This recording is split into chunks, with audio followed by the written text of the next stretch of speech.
Алматыдағы Әбілхан Қастеев атындағы мемлекеттік өнер мұражайында музей түні өтті.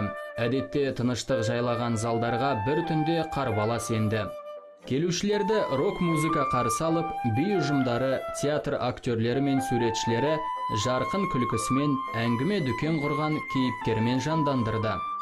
Қолөнер шеберлерінің жәрмеңкесі де көздің жауын алатындай бұйымдар мен туындылармен жайнады.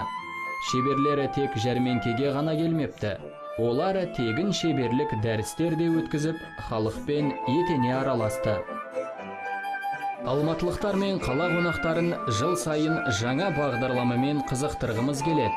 Олардың ішінде музей қызметкерлерінің, әсіресе суретшілердің көрмесін өткізу дәстүрге айналған. Бүгін міне алғаш рет қырғыз суретшілерінің халықаралық көрмесінің ашылуы өтті. Бұған қоса көңіл көтеретін ойын-сауық бағдарламамыз да бар. Ол біздің музейдің жан біткен картиналары деп аталады.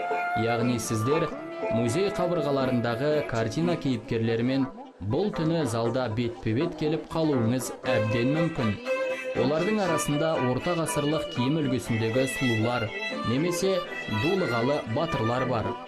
Біздің музейге жыл сайын 3000-нан астам адам келіп жатады. Олардың қатарында тіпті бір жасқа толмаған сәбилер де, таяқ таянған қариялар да бар.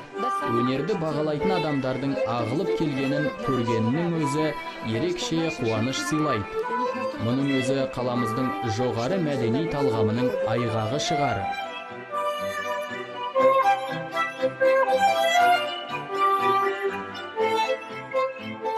Музей қызметкерлері Жас Абай, Барышня Зараялем, Дама в черном атты картиналарға арасында дем берген сыңайлы. Жүргенов атындағы өнер академиясының актерлері батыс еуропалық авторлардың көркем туындылары мен мүсіндерін тірілтіп, музейді шарлатты.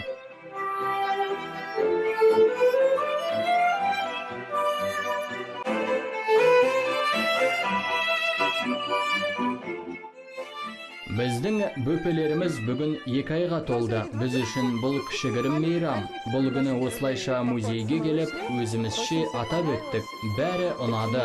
Үлкен балаларымызға да бәрі ұнап жатыр. Мұндағы болып жатқан дүниелердің барлығы жанарыңды жаулап, көңілге шаттық сыйлайды екен. Мүлдем басқа ғаламға еніп кеткендей күй кештік.